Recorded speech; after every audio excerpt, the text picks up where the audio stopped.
வணக்கம். இந்த காணொலியில் 12ஆம் வகுப்பு சிறப்பு தமிழ் புத்தகத்திலிருந்து இயல் 1ல் இருக்கக்கூடிய காப்பியங்கள் பார்த்துட்ருக்கோம். ஆல்ரெடி ஐம்பெருங்காப்பியங்கள் வீடியோ போட்டிருக்கேன்.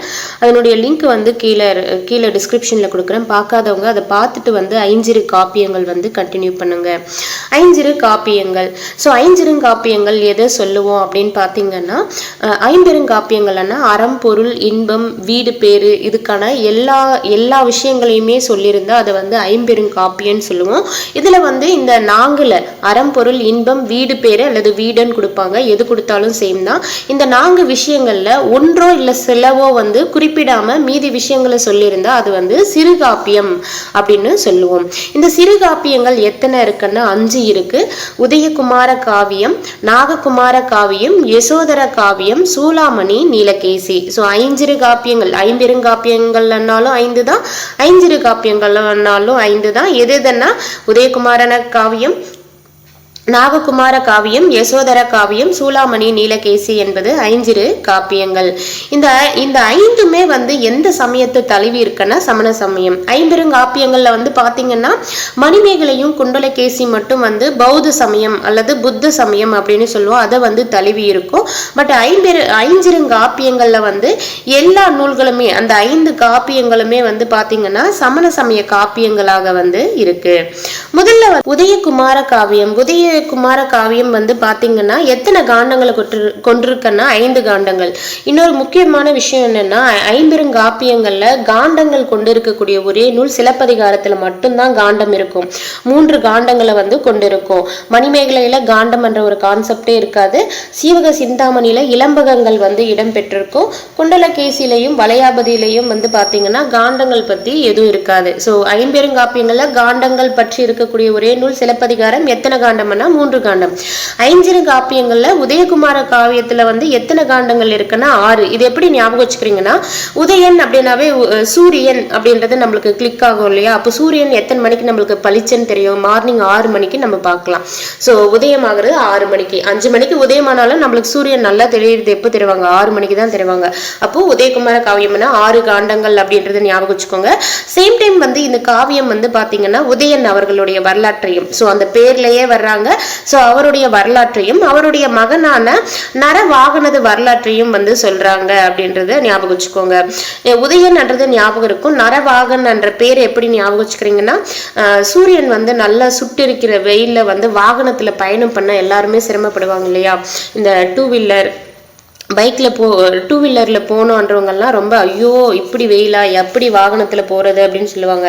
அப்போ உதயன்னாவே 6 காண்டங்கள், வாகனத்துல போக மாட்டாங்க. நரவாகனது அவங்களுடைய வரலாற்றை பத்தி சொல்லுதுன்றத ஞாபகம் வச்சுக்கோங்க. இந்த காப்பியத்துல மொத்தம் எத்தனை பாடல்கள் இருக்குன்னா 3, 6, 7 367 பாடல்கள் இடம்பெற்றிருக்கு.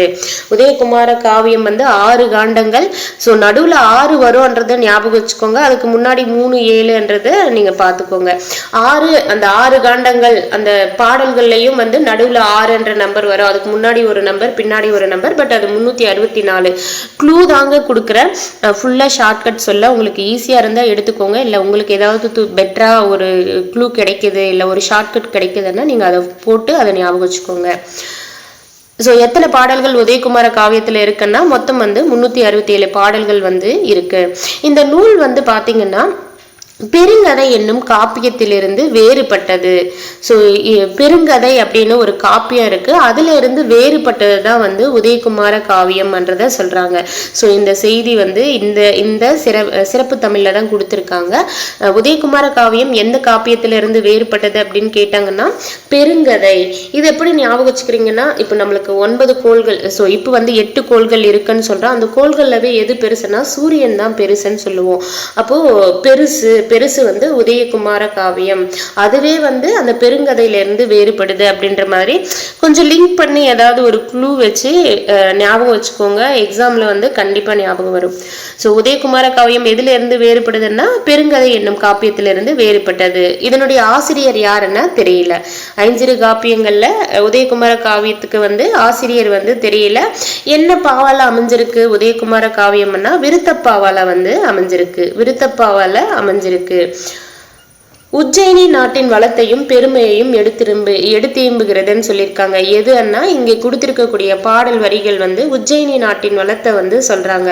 ஸோ உதயகுமார காவியத்துல வரக்கூடிய பாடல் வரிகள்ல எந்த நாட்டினுடைய வளத்தையும் பெருமையும் சொல்லியிருக்காங்கன்னா உஜ்ஜயினி. உதயகுமார காவியம் உஜ்ஜயினி நாட்டின் வளத்தை வந்து அதில் சொல்லியிருக்காங்கன்றது மாதிரி அதை அப்படியே ரைமிங்கா ஞாபகம் வச்சுக்கோங்க. உதயகுமார காவியம் மட்டும் ஒரு வாட்டி ரீகேப் பார்ப்போம். ஐஞ்சிறு காப்பியங்கள்னு எதை சொல்லுவோம்னா அறம்பொருள் இன்பம் வீடு அந்த நாங்களே ஏதாவது ஒன்னோ சிலவோ குறைந்து வருவதுதான் வந்து ஐஞ்சிறு காப்பியங்கள் அப்படின்னு சொல்லுவோம். ஐஞ்சிறு காப்பியங்கள் என்னென்ன இருக்குன்னா உதயகுமார காவியம், நாககுமார காவியம், யசோதர காவியம், சூளாமணி, நீலகேசி. இந்த ஐஞ்சிறு காப்பியங்களுமே எந்த சமயத்தை தழுவி இருக்குன்னா சமண சமயம். உதயகுமார காவியத்துல வந்து எத்தனை காண்டங்கள் இருக்குன்னா 6 காண்டங்கள் இருக்கு. இது யாரை பத்தி சொல்லுதுன்னா உதயணன் அவருடைய வரலாற்றையும் அவருடைய மகனான நரவாகனது வரலாற்றை பத்தி சொல்லுது. உதயகுமார காவியத்துல எத்தனை பாடல்கள் இருக்குன்னா 367 பாடல்கள் வந்து இருக்கு. உதயகுமார காவியம் எந்த காப்பியத்தில இருந்து வேறுபட்டதுன்னா பெருங்கதை என்னும் காப்பியத்தில இருந்து வேறுபட்டது. உதயகுமார காவியத்தினுடைய ஆசிரியர் யாருன்னா தெரியல. உதயகுமார காவியம் எந்த பாக்களால ஏற்றப்பட்டது விருத்தப்பாவால் அமைந்திருக்கு. உதயகுமார காவியம் எந்த நாட்டினோட வளத்தையும் பெருமையையும் சொல்லுதுன்னா உஜ்ஜயினி நாட்டின் வளத்தையும் பெருமையும் பத்தி பேசுது. அடுத்து வந்து பாத்தீங்கன்னா நாககுமார காவியம். நாககுமார காவியம் அல்லது நாக பஞ்சமி கதை எனப்படும் இந்நூல் வந்து தமிழில் தோன்றிய சிறு காப்பியங்கள்ல ஒன்று என்றதை சொல்றாங்க. ஸோ இது வந்து பாத்தீங்கன்னா நாககுமார காவியம் அப்படின்னு சொல்லலாம். இல்லைன்னா வேற எப்படி இதை சொல்லலாம்னா நாக பஞ்சமி. பாஞ்சன்னா 5ன்னு தெரியும். ஸோ நாககுமார காவியம் வந்து 5 சிறு காப்பியங்கள் தானே. அப்போ நாக பஞ்சமி அப்படின்ற மாதிரி எளிமையாவே நீங்க ஞாபகம் வச்சுக்கலாம். நாக பஞ்சமி நாககுமார காவியம் அல்லது வேற எப்படி அதை சொல்லலாம் இந்த நூல் அப்படின்னா நாகபஞ்சமி கதை அப்படின்னு சொல்லலாம். இதை வந்து எழுதியவர் யாருன்னு தெரியல. ஸோ உதயகுமார காவியத்துக்கும் ஆசிரியர் தெரியல, நாககுமார காவியத்துக்கும் வந்து ஆசிரியர் வந்து தெரியல. இதுல விருத்தப்பாக்களால் வந்து ஆயிருக்கு. எத்தனை பாடல்கள் இருக்குன்னா 170 விருத்தப்பாக்களால் ஆன இந்த நூல் வந்து 5 சருக்கங்களாக பிரிக்கப்பட்டுள்ளது என்றதை கொடுத்திருக்காங்க. ஸோ நாககுமார காவியம் வந்து எத்தனை விருத்தப்பாக்களால் ஏற்றப்பட்டிருக்குன்னா 170. இப்போ நாககுமார காவியம்னா நாகப்பாம்பு. அந்த நாகப்பாம்பு வந்து ஒரு 7 அடி இருக்கு என்ற மாதிரி நடுவுல 7 என்ற நம்பர் வரும். 170 அப்படின்ட்டு கூட நீங்க ஞாபகம் வச்சுக்கோங்க. 170. எத்தனை சருக்கங்கள்னா 5 சருக்கங்கள். ஸோ இந்த கதையிலெல்லாம் கேள்விப்படுவோம் இல்லையா, 5 தலை இருந்தது நாகப்பாம்புக்கு அப்படின்னு எல்லாம் சொல்லுவோம். அப்போ நாககுமார காவியம்னா 5 தலை 5 சருக்கங்கள் அப்படின்றத ஞாபகம் வச்சுக்கோங்க. ஸோ ஐஞ்சிறு காப்பியங்கள் ஃபர்ஸ்ட்லேயுமே பார்த்துட்டோம். எல்லாமே வந்து சமண சமயத்தை பின்பற்றிய நூல்கள்ன்றது அதுதான் இங்கேயும் கொடுத்துருக்காங்க.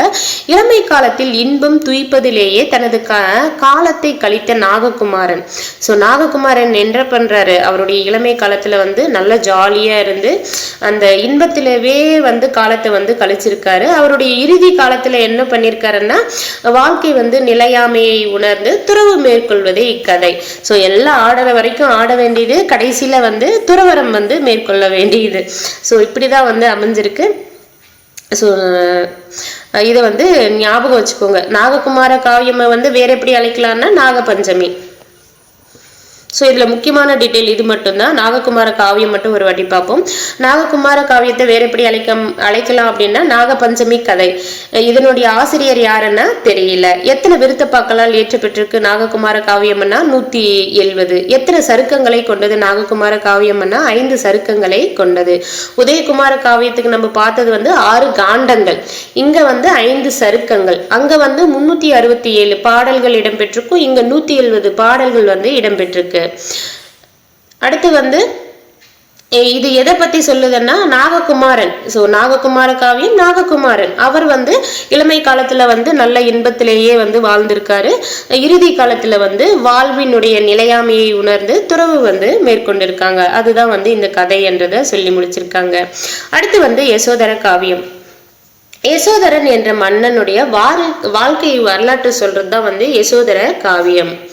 யசோதரா ಅನ್ನதுமே கேலன்னு நினைக்காதீங்க, ஒரு மன்னன் அரசன் ஆணை பத்தி தான் வந்து குறிப்பிடுறாங்க. யசோதர காவியம் வந்து யசோதரன் என்ற மன்னனின் வாழ்க்கை வரலாற்றை பத்தி விவரிக்குது.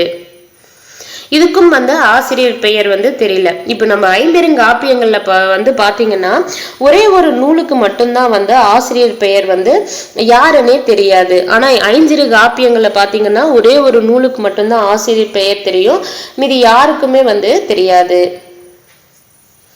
ஸோ ஐம்பெருங்காப்பியங்கள்ல எந்த நூலுக்கு ஆசிரியர் பெயர் தெரியாதுன்னா வளையாபதி. ஐம்பெருங்காப்பியங்கள்ல கடைசி காப்பியமான வளையாபதிக்கு ஆசிரியர் பெயர் வந்து தெரியாது. பட் ஐஞ்சிறு காப்பியங்கள்ல வந்து பாத்தீங்கன்னா ஐஞ்சிறு காப்பியங்கள்ல ஒரே ஒரு நூலுக்கு மட்டும்தான் வந்து ஆசிரியர் பெயர் வந்து தெரியும். அது வந்து சூளாமணி தோளாமொழி தேவர். சூளாமணிக்கு மட்டும் ஆசிரியர் பெயர் வந்து கொடுத்திருப்பாங்க, அதை பார்க்கும்போது அதை பார்ப்போம். மீதி எதுக்கும் மீதி மற்ற 4 சிறு காப்பியங்களுக்கும் வந்து ஆசிரியர் பெயர் வந்து தெரியலன்றது தான் ஆன்சர். ஸோ இந்த நூலில் வந்து பார்த்தீங்கன்னா யசோதர காவியம் எத்தனை சருக்கங்களை கொண்டிருக்குன்னா 5 சருக்கங்களை வந்து கொண்டிருக்கு. ஸோ நாககுமார காவியம் 5 சருக்கங்களை வந்து கொண்டிருக்கு, யசோதர காவியமும் 5 சருக்கங்களை வந்து கொண்டிருக்கு. இதில் எத்தனை பாடல்கள் இடம்பெற்றிருக்குன்னா 330 பாடல்கள்னு கொடுத்துருக்காங்க. பட் புதிய புக்கில் வந்து பார்த்தீங்கன்னா யசோதர காவியம் ஒரு இடத்துல கொடுத்துருப்பாங்க, அதில் வந்து 320 முதல் 330 வரை அப்படின்னு கருதுறாங்கன்றத சொல்லியிருப்பாங்க. அது வேணுமென்னா நீங்கள் சைடில் வந்து நோட் பண்ணிக்கோங்க. 320 பட் இதுல வந்து 320 பாடல்கள் கொடுத்திருக்காங்க. நீங்க ஆப்ஷனை பொறுத்து எக்ஸாம்ல வந்து நீங்க ஆன்சர் பண்ணணும். யசோதர காவியம் எத்தனை சருக்கங்கள்? 5 சருக்கங்கள். எத்தனை பாடல்களை கொண்டிருக்குன்னா 320 பாடல்களை வந்து கொண்டிருக்கு. அபய ருசி என்பான் ஔதய நாட்டு மன்னன் மாரிதத்தனுக்கு தம் பழம் பிறப்பு வரலாறு உணர்த்தி சமண நெறிப்படுத்தியதே இக்காப்பிய கதை. ஸோ அபிய ருசி அப்படின்றவரு ஔதய நாட்டு மன்னன் மாரிதத்தனுக்கு, அபியருசி அப்படின்னு ஒரு பர்சன் இருக்காரு, அவர் வந்து மாரிதத்தன் அவருடைய பழம் பிறப்பை வந்து உணர வைக்கிறாரு. அந்த மாரிதத்தன் யாருன்னா ஔதய நாட்டு மன்னன். மாரிதத்தன் யாரு? ஔதய நாட்டு மன்னன். அவருக்கு அவருடைய பழமை முன்னாடி இருந்த முற்பிறப்பை வந்து உணர வைக்கிறவர் தான் வந்து அபய ருசி. அபய ருசி. ஸோ அதை உணர வச்சு சமண நெறிப்படுத்தியதே இந்த யசோதர காவியம் என்றதை சொல்றாங்க. யசோதர காவியம் வந்து யாரை பத்தி சொல்லுதுன்னா யசோதர நாட்டு மன்னனை பத்தி சொல்லுதுன்றதை இங்க பார்த்தோம். யசோதரன் என்ற மன்னனின் வாழ்க்கை வரலாற்றை சொல்றது யசோதர காவியம். அடிஷனலா இந்த டீட்டெயில் வந்து புது புக்ல எங்கேயுமே இல்லை, இங்கதான் கொடுத்திருக்காங்க. யசோதர காவியத்துல அபய ருசி என்பான் ஔதிய நாட்டு மன்னன் மாரிதத்தனுக்கு தன்னுடைய பழம் பிறப்பு வரலாறு உணர்த்தி சமண நெறிப்படுத்தியதே இந்த காப்பியத்தின் கதை. இந்த அபயருசி என்ற பேர் ஞாபகம் வச்சுக்கோங்க. அதுக்கப்புறம் மாரிதத்தன் அவருடைய பழம் பிறப்பு வந்து உணர வைக்கிறாரு. ஸோ யசோதர காவியம் அப்படின்னு பார்த்தீங்கன்னா யசோதர காவியம் யாரை பற்றி சொல்லுதுன்னா யசோதரன் என்ற மன்னனுடைய வரலாற்றை பற்றி வந்து குறிப்பிடுது, வாழ்க்கை வரலாறு. ஆசிரியர் யாருன்னா தெரியல. எத்தனை சருக்கங்கள் கொண்டது யசோதர காவியம்னா 5 சருக்கங்கள். எத்தனை பாடல்கள் அண்ணா 320 பாடல்கள். அபய ருசி என்பவர் என்ன பண்ணாருன்னா ஔதய நாட்டு மன்னனான மாரிதத்தனுக்கு வந்து அவருடைய பழம் பிறப்பை வந்து வரலாற்று உணர்வை வந்து உணர வச்சிருப்பாரு. ஸோ அதுதான் வந்து யசோதர காப்பியத்தின் கதை என்றதை கொடுத்திருக்காங்க. அடுத்து வந்து சூளாமணி. பெருங்காப்பியத்திற்கு இணையாக போற்றப்படுகின்ற சூளாமணியை இயற்றியவர் யாருன்னா தோளாமொழி தேவர். சூளாமணி தோளாமொழி தேவர். ரைமிங்காவே அது சொல்லும் போதே ஒரு ரைமிங்லவே வரும், அப்படியே படிச்சு அதனுடைய ஆசிரியரை வந்து ஞாபகம் வச்சுக்கோங்க. இதுல இன்னொன்னு முக்கியமானது என்னன்னா பெருங்காப்பியத்திற்கு இணையாக போற்றப்படுகிறது. ஐம்பெருங்காப்பியம்னு சொல்லுவோம் இல்லையா, அந்த ஐம்பெருங்காப்பியங்கள். ஸோ பெருங்காப்பியம்னா அறம்பொருள் இன்பம் வீடு இதை பத்தி எல்லாம் சொல்லியிருக்கணும். அது போல அந்த பெருங்காப்பியத்திற்கு இணையாக போற்றப்படுகின்ற சிறுகாப்பிய நூல் அப்படி எதுன்னு கேட்டாங்கன்னா சூளாமணி என்றது பொண்ணும். சூளாமணியை இயற்றியவர் யாருன்னா தோளாமொழி தேவர். இந்த நூல்ல வந்து பாத்தீங்கன்னா 12 காண்டங்களும் 21 31 விருத்த பாக்களையும் கொண்டது. ரொம்ப முக்கியங்க. இப்ப வரைக்கும் ஐஞ்சிறு காப்பியங்கள்ல உதயகுமார காவியத்துக்கு காண்டம் இருக்கு, 6 காண்டம் அப்படின்னு பார்த்தோம். சூளாமணியில எத்தனை காண்டங்கள் இருக்குன்னா 12 காண்டங்கள் இருக்கு. எத்தனை பாக்கள் இருக்கு அப்படின்னா 21 31. அந்த 12 ஞாபகம் வச்சுக்கோங்க. காண்டங்கள் வந்து 12 திருப்பி போட்டா 21, அதுக்கு அடுத்து வந்து 31, 21 31. திவிட்டன் விசயன் ஆகிய இரு மன்னர்களை பற்றிய ஒரு வரலாற்று தான் வந்து சூளாமணி. சூளாமணி வந்து இது முக்கியங்க. புது புக்ல எங்கேயுமே இந்த டீட்டெயில் இல்லை, இங்க மட்டும்தான் கொடுத்துருக்காங்க. ஸோ இது எப்படி ஞாபகம் வச்சுக்கிறீங்கன்னா, சூளாமணி வந்து யாரை பற்றி சொல்லுது அப்படின்னா, ஒரு இரு மன்னர்களுடைய வரலாற்றை பற்றி சொல்லக்கூடிய நூல் தான் வந்து சூளாமணி. திவிட்டன் விசயன், இதை வந்து விட்டன் விசயன், அந்த வீல வந்து ஸ்டார்ட் ஆகிற மாதிரி விட்டன் விசயன் அந்த ரைமிங்லேயே கூட ஞாபகம் வச்சுக்கோங்க. திவிட்டனை வந்து விட்டன் விசயன் அப்படின்ற மாதிரி படிச்சுக்கோங்க. கண்டிப்பாக எக்ஸாம்ல முன்னாடி தீ என்ற வார்த்தை வரும்ன்றது கிளிக் ஆகும். விட்டன் விசயன் அவர்களுடைய இரு மன்னர்களுடைய வரலாற்றை பற்றி சொல்றது தான் வந்து சூளாமணி. சூளாமணி வந்து ஒரு சமண நூல். திவிட்டனின் தந்தை வந்து பயாபதி. திவிட்டனின் தந்தை யாரன்னா பயாபதி மன்னன். உயர்ந்த உலகின் முடிக்கோர் சூளாமணியானான் என்பதனால் இந்நூலுக்கு சூளாமணி என பெயர் பெற்றது. திவிட்டனுடைய அப்பா வந்து, அப்பாவும் மன்னனா தானே இருப்பாரு. இவர் வந்து ஒரு நாட்டுக்கு அரசனா, கண்டிப்பா அவர் அப்பாவும் நாட்டுக்கு அரசனா இருந்திருப்பாரு.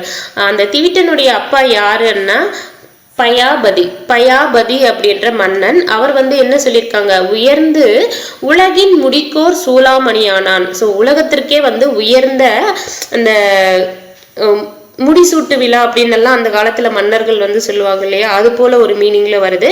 உயர்ந்து உலகின் முடிக்கோர் சூளாமணியான் அப்படியா வந்து திகழ்ந்திருக்காரு. அதனால வந்து இந்த நூலுக்கு வந்து சூளாமணி என பெயர் வழங்கப்பட்டது என்றதை கொடுத்திருக்காங்க. திவிட்டனுடைய அப்பா பேர் என்ன, பாயா, ஆட்டுக்கால் பாயா இருக்கு இல்லையா. ஸோ அது போல திவட்ட தின்றது, நிறைய சாப்பிட்டோம்னா நம்மளுக்கு ஒரு இடத்துல வந்து தெவட்டிரும் இல்லையா, அப்படின்ற மாதிரி திவிட்டன். எதை தெவட்ட தின்னாங்கன்னா பாயா, அந்த மட்டன் பாயாவை வந்து தின்னாங்க, பாயாபதி அப்படின்ற மாதிரி அதை ஞாபகம் வச்சுக்கோங்க. மனித வாழ்க்கையில உயர்நிலை பெற்றால்தான் சூளாமணியாக திகழ முடியும் அப்படின்றத சொல்லியிருக்காங்க. இந்த நூல் வந்து எது சொல்லுதுன்னா, மனிதன் அப்படின்னா அவங்களுடைய வாழ்க்கையில உயர்நிலை பெற்றாதான் என்னவா திகழ முடியும், சூளாமணியாக திகழ முடியும்ன்றத குறிப்பிட்டிருக்காங்க. ஸோ இது வரைக்கும் ஒரு வாட்டி ரீகேப் பார்ப்போம். பெருங்காப்பியத்திற்கு இணையாக போற்றப்படுகின்ற நூல் எதுன்னா சூளாமணி. சூளாமணியை இயற்றியவர் யாருன்னா தோலாமொழி தேவர். சூளாமணியில எத்தனை காண்டங்கள் இருக்குன்னா 12 காண்டங்கள் வந்து இருக்கு. எத்தனை பாக்கள் சூளாமணியில இருக்குன்னா 21, 31. சூளாமணியை இயற்றியவர் தோலாமொழி தேவரன் பார்த்துட்டோம். இந்த சூளாமணி வந்து யாரை பத்தி சொல்லுதுன்னா, இரு மன்னர்களுடைய வரலாற்றை பத்தி சொல்லுது. அந்த இரு மன்னர்கள் யாருன்னா திவிட்டன் விசயன். திவிட்டனுடைய அப்பா யாருன்னா பாயாபதி மன்னன். பாயாபதி மன்னன் உயர்ந்த உலகின் முடிக்கோர் சூளாமணியான் என்பதனால் இந்த நூலுக்கு வந்து சூளாமணி அப்படின்னு பெயர் பெற்றது. இந்த நூலுக்கு ஏன் சூளாமணி அப்படின்னு பெயர் வந்ததுன்னா, திவிட்டனுடைய அப்பா பாயாபதி மன்னன் வந்து உயர்ந்த உலகின் முடிக்கோர் சூளாமணியாக இருந்ததால இந்த நூலுக்கு வந்து சூளாமணி என பெயர் பெற்றது. மனித வாழ்க்கையில உயர்நிலை பெற்றால்தான் வந்து சூளாமணியாக திகழ முடியும்ன்றத சொல்லியிருக்காங்க. இந்த நூல்ல வந்து மனித வாழ்க்கையில உயர்நிலை பெற்றால்தான் சூளாமணியாக திகழ முடியும்ன்றத சொல்லியிருக்காங்க. அடுத்து வந்து நீலகேசி. நீலகேசி வந்து பாத்தீங்கன்னா ஒரு சமண நூல். இது வந்து குண்டலகேசிக்கு மறுப்பு நூலாக ஏற்றப்பட்டது. குண்டலகேசி வந்து ஒரு பௌத்த நூல் அல்லது புத்த நூல் அப்படின்னு வந்து சொல்லுவோம். அதுக்கு மறுப்பு நூலாக ஏற்றப்பட்டதுதான் வந்து குண்டலகேசி. நீலகேசி, குண்டலகேசி, அந்த ரைமிங்ல லாஸ்ட்ல கேசி கேசின்னு முடியும், அதை வச்சு ஞாபகம் வச்சுக்கோங்க. தமிழில் தோன்றிய முதல் தர்க்க நூல், ரொம்ப முக்கியம். தமிழில் தோன்றிய, இது நிறைய வாட்டி கேட்டிருக்காங்க, கேட்கவும் செய்வாங்க. தமிழில் தோன்றிய முதல் தர்க்க நூல் எதுன்னா நீலகேசி. அது என்ன தர்க்க நூல்னா, உன் சமயம் பெருசா என் சமயம் பெருசான்னு வாதாடுவாங்க ஒரு இடத்துல கூடி. ஸோ அதுதான் வந்து அந்த அது போல வாதாடுற மாதிரி இருக்கக்கூடிய நூலை தான் வந்து இந்த நீலகேசி என்றதை குறிப்பிடுறாங்க. தமிழில் தோன்றிய முதல் தர்க்க நூல் எதுன்னா நீலகேசி. இதனை வந்து வேற எப்படி சொல்லுவாங்கன்னா, நீலகேசி திரட்டு அப்படின்னு அழைப்பாங்க. நீலகேசியை வந்து வேற எப்படி அழைப்பாங்கன்னா நீலகேசி திரட்டு அப்படின்னு அழைப்பாங்க. இதுல எத்தனை சருக்கங்கள் இருக்குன்னா 10 சருக்கங்கள் வந்து இருக்கு. நீலகேசியில எத்தனை சருக்கங்கள் இருக்கு? 10 சருக்கங்கள் இருக்கு. எத்தனை விருத்தப்பாக்கள் வந்து இருக்கு அப்படின்னு பாத்தீங்கன்னா 895 விருத்தப்பாக்களால் கொண்டுள்ளது. நீலகேசி வந்து எத்தனை விருத்தப்பாக்களால் ஏற்றப்பட்டிருக்குன்னா 895. ஸோ 10 சருக்கங்கள். அதுல இருக்கக்கூடிய பாடல்கள் வந்து 8, 9, 5. பாஞ்சால நாட்டுல நடக்கக்கூடிய உயிர் கொலையை வந்து முனிச்சந்திரர் என்ற சமண முனிவர் என்ன பண்றாருன்னா அவருடைய தவ வலிமையால தடுக்கிறாரு. ரொம்ப முக்கியங்க. பாஞ்சாலி நாட்டுல உயிர்கொலை வந்து நடைபெறுது. அதை வந்து ஒரு முனிவர் வந்து தடுக்கிறாரு, அவருடைய தவம் மேற்கொண்டு தடுக்கிறாரு. அந்த தவத்தை மேற்கொள்றவர் யாருன்னா முனிச்சந்திரர்.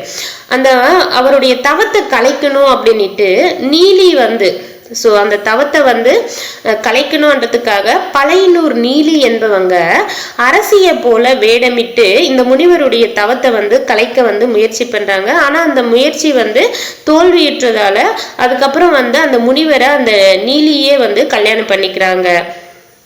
பின்னர் வந்து சமண சமயத்தின் உயிர் கொள்கையாகிய கொல்லாமையை உலகெங்கும் பரப்புவதோடு சமய தலைவர்கள் பலரையும் வாதில் வென்று சமண தலைவி ஆகுகிறாள். யாருன்னா நீலி அவங்க வந்து அதுக்கப்புறம் சமண தலைவி வந்து ஆகுறாங்க. தெய்வங்களுக்கு உயிர் பலியிடுதல் தீமையே என்பதை நீலகேசி வந்து எடுத்துரைக்கிறது. இன்றளவும் வந்து நம்ம சாமிக்கு வந்து கோழி ஆடு நிறைய வெட்டுறோம் இல்லையா, அது வந்து தப்புன்னு சொல்லக்கூடியதுதான் வந்து சமண நூல்கள். சமணத்தை ஃபாலோ பண்ணக்கூடியங்க எல்லாமே தப்புன்னு சொல்லுவாங்க. ஸோ நீலகேசி வந்து இந்த உயிர் பலியிடுதல் தீமையே என்பதை எடுத்துரைக்கிறது என்றதை சொல்லியிருக்காங்க. ஸோ இதுல வந்து பாத்தீங்கன்னா வேற என்னெல்லாம் நீலகேசியில வந்து சொல்லியிருப்பாங்கன்னா, அதாவது இறைவன் அருளிய அறநெறியில் ஐயுறல் கூடாது, பேராசை தவிர்க்கணும், மெய்த்துறவோரை மதித்தல் வேண்டும். துறவு வந்து உண்மையா மேற்கொள்றாங்க இல்லையா, அவங்கள மதிக்கணும். நட்பு புகழ் இவற்றால் மயங்குதல் கூடாது. அப்புறமா வந்து பிறர் குற்றங்களை வந்து அகற்ற வேண்டும், முறை தவறி நடப்பார வந்து திருத்தணும், எல்லார்கிட்டையுமே வந்து உண்மையான அன்பு வந்து செலுத்தணும். மாந்தர்த்தம் அறியாமையே, இந்த அறிவில்லாம இருப்பாங்க இல்லையா, அவங்களுடைய அறிவில்லாதவங்கள தான் வந்து அறியாமைன்னு சொல்லுவோம். ஸோ அந்த அறியாமையெல்லாம் போக்கணும் என்று பல உலக நீதிகளை வந்து இந்த நீலகேசி வந்து எடுத்துரைக்கிறதுன்றத சொல்லியிருப்பாங்க. ஸோ இதுல முக்கியமான டீட்டெயில் மட்டும் ஒரு வாட்டி ரீகேப் பார்ப்போம். நீலகேசி வந்து ஒரு சமண நூல். ஸோ நம்ம ஃபர்ஸ்ட்லயே படிச்சிருக்கோம், ஐஞ்சிறு காப்பியங்கள் எல்லாமே சமண நூல் தான். இது எந்த நூலுக்கு மறுப்பாக ஏற்றப்பட்டதுன்னா குண்டலகேசிக்கு மறுப்பாக வந்து ஏற்றப்பட்டது. தமிழில் தோன்றிய முதல் தர்க்க நூல் எதுன்னா நீலகேசி. நீலகேசியை வேற எப்படி அழைக்கலாம்னா நீலகேசி திரட்டு அப்படின்னு அழைக்கலாம். நீலகேசியில வந்து எத்தனை சருக்கங்கள் இருக்குன்னா 10 சருக்கங்கள் இருக்கு. எத்தனை பாடல்கள் இருக்குன்னா 895 பாடல்கள் வந்து இருக்கு. பாஞ்சாலி நாட்டுல நடக்கக்கூடிய உயிர்கொலையை வந்து தடுக்கிற ஒரு எந்த முனிவர் வந்து தடுக்கிறாருன்னா முனிச்சந்திரர். பேர் வந்து ரொம்ப முக்கியங்க. ஒரு முனிவர் வந்து தடுக்கிறாரு, பேரும் வந்து பாருங்க முனியனே வருது, முனிச்சந்திரர் என்றவர் வந்து தடுக்கிறாரு. ஸோ அவர் தவத்தை கலைக்க வந்தவங்க யாருன்னா நீலி என்றவங்க அரசிய போல வேடமிட்டு வந்திருப்பாங்க. கடைசியா வந்து அந்த முனிவரையே கல்யாணம் பண்ணி அவங்களும் வந்து சமண சமயத்தை தழுவி அதாவது சமய தலைவர்கள்ல வாதம் புரிந்து வென்று சமணத்தினுடைய தலைவியாக ஆயிருப்பாங்க. யாரு? அந்த நீலி என்றவங்க. தெய்வங்களுக்கு உயிர் பலியிடுதல் தீமையே என்பதை எந்த நூல் வந்து எடுத்துரைக்குதுன்னா நீலகேசி வந்து எடுத்துரைக்குது. அடுத்து வந்து பிற காப்பியங்கள் அப்படின்னு கொடுத்திருக்காங்க. இப்ப காப்பியங்கள்னா நம்ம ஐம்பெருங்காப்பியங்கள் ஐஞ்சிறு காப்பியங்கள்னு பார்த்தோம். இந்த காப்பியங்கள் இது மட்டும்தான் இருக்கான்னா இல்ல, பெருங்கதை கம்பராமாயணம் எல்லாம் காப்பியங்கள் தான். ஸோ அதை பத்தி வந்து பார்க்க போறோம். வட இந்தியா பகுதிகளை வந்து களமாக கொண்டு தமிழ் சாயலோடு படைக்கப்பட்ட முதல் தமிழ் காப்பியம் எதுன்னா பெருங்கதை. ரொம்ப முக்கியம். வட இந்திய பகுதிகளை களமாக கொண்டு தமிழ் சாயலோடு படைக்கப்பட்ட முதல் தமிழ் காப்பியம் எதுன்னா பெருங்கதை. அது என்ன வட இந்திய வந்து களமாக கொண்டனா, இப்ப வந்து அந்த காப்பியம் படைக்கிறாங்கன்னா அங்க இருக்கக்கூடிய இப்ப தமிழ்நாட்டினுடைய கல்ச்சர் வேற, தமிழ்நாட்டு மக்களுடைய பிஹேவியர், உணவு பழக்க வழக்கங்கள், அவங்க வழிபடுற முறைகள் எல்லாமே வேற. நார்த் இந்தியன் போனா அங்க வேற மாதிரி இருக்கும் இல்லையா, அததான் சொல்றாங்க. அங்க வாழக்கூடிய மக்கள் வந்து என்ன பண்ணுவாங்கன்னு அந்த சாயல்ல வந்து தமிழ்ல தோன்றிய, அதாவது இந்த தமிழ் காப்பியம் தான், பட் அந்த காப்பியம் எதை பத்தி சொல்லும், அந்த மக்களுடைய வாழ்க்கை முறை, அவங்க பண்பாட்டு முறை அந்த சாயல்ல உருவாக்கப்பட்டிருக்கு அப்படின்றத சொல்றாங்க. வட இந்திய பகுதிகளை களமாக கொண்டு தமிழ் சாயலோடு படைக்கப்பட்ட முதல் தமிழ் காப்பியம் எதுன்னா பெருங்கதை. இந்த காப்பியத்தை, பெருங்கதை என்ற காப்பியத்தை வந்து ஏற்றியவர் யாருன்னா கொங்கு வேளிர். பெருங்கதை என்ற காப்பியத்தை யார் ஏற்றிருக்காருன்னா கொங்கு வேளிர் என்பவர் வந்து ஏற்றிருக்காரு. இது எப்படி ஞாபகம் வச்சுக்கிறீங்கன்னா, இப்ப நம்ம சேரர்கள் வந்து ஆண்டது கொங்கு பகுதின்னு சொல்லுவோம் இல்லையா? கொங்கு பகுதி எது எதுன்னு சொன்னா நம்ம என்ன பண்ணணும், நிறைய டிஸ்ட்ரிக்டை வந்து சொல்லணும். கரூர் இது பண்ணாங்க, திண்டுக்கல், கோயம்புத்தூர் வரும், சேலம் வரும், ஈரோடுல வரும், நாமக்கல்ல கொஞ்சம் பகுதி வரும், தர்மபுரியில கொஞ்சம் பகுதி வரும். அப்படியே வந்து கொங்கு பகுதியை சொன்னா பெருசா போயிட்டே இருக்கு இல்லையா? பெருசா போயிட்டே இருக்கு. பெருங்கதை அப்படின்ற மாதிரி ஞாபகம் வச்சுக்கோங்க. பெருங்கதையை வந்து இந்த கொங்கு மண்டலம் அதை வந்து பொருத்தி கொங்கு வேளிர் அப்படின்ற மாதிரி ஞாபகம் வச்சுக்கோங்க. உதயணன் என்னும் காவிய தலைவனின் வாழ்க்கையை விவரித்து சொல்கிறது. ஸோ உதயகுமார காவியத்திலையும் வந்து உதயன் என்றதை வந்து பார்த்திருப்போம். இங்க பெருங்கதையும் என்ன சொல்லுதுன்னா, உதயன் என்னும் காவிய தலைவனுடைய வாழ்க்கையை தான் வந்து பெருங்கதை வந்து குறிப்பிடுது. கொங்குவேல் மாக்கதை, உதயன் கதை என்றும் வேறு பெயர்களும் வந்து இந்த நூலுக்கு வந்து இருக்கு. பெருங்கதைக்கு வந்து கொங்குவேலர் ஏற்றியதால கொங்குவேல் மாக்கதை அப்படின்னுட்டும், உதயன் என்ற தலைவனை பத்தி சொல்றதால உதயன் கதை என்ற வேறு பெயர்களும் வந்து பெருங்கதைக்கு வந்து உண்டு. குணாட்டியார் என்பவர் வந்து பாத்தீங்கன்னா பிருகத் கதா என்னும் நூலை பைசா மொழியில் இயற்றினார். குணாட்டியார் என்பவங்க வந்து பிருகத் கதா அப்படின்ற ஒரு நூல், அது வந்து எந்த மொழியில ஏற்றிருக்காங்கன்னா பைசா மொழி. ஸோ இந்த டீட்டெயில் எல்லாம் புது புக்ல எங்கேயுமே இல்லை, இங்க மட்டும்தான் இருக்கு. அதனால வந்து இந்த சிறப்பு தமிழ்ல புதுசா என்னென்ன இருக்கோ அதெல்லாம் அழுத்தம் கொடுத்து படிச்சுக்கோங்க. ஏன்னா புது புக்ல நிறைய விஷயம் படிச்சிருப்போம், அதெல்லாம் இங்க இருக்கிறப்ப ஆமா இதெல்லாம் இருக்கு அப்படின்னு கன்ஃபார்ம் பண்ணிட்டு ரிவைஸ் பண்ணிக்கோங்க. புதுசா இருக்கக்கூடிய டீட்டெயிலுக்கு மட்டும் அழுத்தம் கொடுத்து மண்டையில வந்து ஏற்றிக்கோங்க. ஸோ குணாட்டியார் வந்து ஒரு நூலை வந்து பைசா மொழியில ஏற்றிருக்காரு. அது என்னன்னு பாத்தீங்கன்னா பிருகத் கதா. குணாட்டியர் குணம், ஒவ்வொருத்தருக்கு ஒவ்வொரு குணம் இருக்குன்றத நம்ம கேள்விப்பட்டிருப்போம். பட் குணாட்டியார் அப்படின்னு ஒருத்தர் இருந்திருக்காரு. அவர் வந்து பிருகத் கதா அப்படின்னுட்டு பைசா மொழியில ஒரு நூலை வந்து ஏற்றிருக்காரு. இந்த காப்பியமே பெருங்கதையின் மூல நூலாக கருதப்படுகிறது. இந்த பிருகத் கதா அப்படின்னு பைசா மொழியில ஏற்றிருக்கிறது வந்து ஒரு காப்பியம். இந்த காப்பியத்தை மூல நூலாக கொண்டுதான் வந்து என்ன பண்ணிருக்காரு, பெருங்கதையை வந்து இந்த கொங்கு வேளிர் என்றவர் வந்து ஏற்றிருக்காரு. சோ கொங்கு வேளிர், அதாவது இந்த பெருங்கதை வந்து எந்த மூல நூலை கொண்டு ஏற்றப்பட்டதுன்னா குணாட்டியார் என்பவர் இயற்றிய பிருகத் கதா என்ற பைசா நூலை மூல நூலாக கொண்டுதான் வந்து ஏற்றப்பட்டிருக்கு. பெருங்கதையும் வந்து பாத்தீங்கன்னா ஒரு சமண சமய காப்பியம். பெருங்கதை வந்து ஒரு சமண சமய காப்பியம். பெருங்கதையில எத்தனை காண்டங்கள் இருக்குன்னா 6 காண்டங்கள் வந்து உடையது. பெருங்கதை எத்தனை காண்டங்கள் உடையதுன்னா 6 காண்டங்கள் வந்து உடையது. உதயன் வந்து போற வழியில எந்த ஆறு இருந்ததாக சொல்றாங்கன்னா நருமதை என்ற ஆறு வந்து இருந்ததாக சொல்றாங்க. உதயன் செல்லும் வழியில வந்து என்ன ஆறு பாய்ந்ததாக சொல்றாங்க. உதயன் தான் வந்து இந்த பெருங்கதையினுடைய தலைவன். அந்த உதயன் செல்லும் வழியில வந்து என்ன ஆறு இருந்திருக்கு, நருமதை. காப்பிய சுருக்கம் வந்து கொடுத்திருக்காங்க. உதயன் தாய் வந்து கருவுற்று இருக்காங்க. அப்போ வந்து சரபம் என்ற ஒரு பறவை என்ன பண்ணுதுன்னா அவங்களுடைய தாயை வந்து தூக்கி சென்று வந்து விபுலாசலம் என்ற இடத்துல வந்து போட்டுடுது அப்படின்னு சொல்றாங்க. உதயனுடைய தாய் வந்து கர்ப்பமுற்று இருந்தப்போ, கருவுற்று இருந்தப்போ சரபம் என்ற ஒரு பறவை வந்து அந்த தாயை வந்து அரண்மனையில இருந்து தூக்கிட்டு போய் விபுலாச்சலம் என்ற இடத்துல போட்டுட்டு போயிருது. அங்கே வந்து உதயன் என்றவர் பிறக்கிறாரு. உதயனின் வீர தீர செயல்கள் உதயனின் வீரதீர செயல்கள் அரசனானதால் பல பெண்களை மணத்தல், துறவு பூணுதல் வரையான கதையை வந்து கூறுகிறது இந்த காப்பியம். ஆசிரியப்பாவின் நேர்த்தியான வடிவமைப்பில் இது ரொம்ப முக்கியம். இது வரைக்கும் நம்ம வந்து பாக்கல் விருத்த பாக்கல்னு பார்த்திருப்போம் மற்ற நூல்களுக்கு. இது வந்து பெருங்கதை வந்து ஆசிரியப்பாவின் நேர்த்தியான வடிவமைப்பில் பல கருத்துக்களை செம்மையாக வந்து பேசியிருக்காங்கன்னு சொல்றாங்க. நுணுக்கமான கலைத்திறன்கள் விளக்கப்பட்டிருப்பது போல ஆட்சி திறனுக்கு அவசியமான கருத்துக்களும் கூறப்பட்டிருப்பது இந்நூலின் சிறப்பு. சோ பெருங்கதை வந்து நுணுக்கமான கலைத்திறன்களை மட்டும் பேசல, கலைத்திறன்களை வந்து நல்லா விளக்கியிருக்காங்க. அது போலவே வந்து ஆட்சி திறனுக்கும் வந்து அவசியமான கருத்துக்களை வந்து கூறியிருக்கு. ரொம்ப முக்கியம். நுணுக்கமான கலைத்திறன்கள் விளக்கப்பட்டதோட ஆட்சி திறனுக்கும் அவசியமான கருத்துக்களை வந்து எந்த நூல் சொல்லுதுன்னா பெருங்கதை வந்து சொல்லுது. ஸோ இப்போ இருக்கக்கூடிய ஆட்சியில் இருக்கவங்களெல்லாம் வந்து அந்த மாநாடு மாதிரி கூடுவாங்க இல்லையா, மக்களை சந்திக்க. அப்போ வந்து பெருசா கதையா பேசிட்டு தானே போவாங்க. அப்போ ஆட்சி திறன்களுக்கு அவசியமான கருத்துக்களும் வந்து பெருங்கதையில வந்து சொல்லியிருக்காங்கன்ற மாதிரி அதை ஞாபகம் வச்சுக்கோங்க. உதயணனுடைய தாயை வந்து எந்த பறவை தூக்கிட்டு போனதுன்னா சரபம்.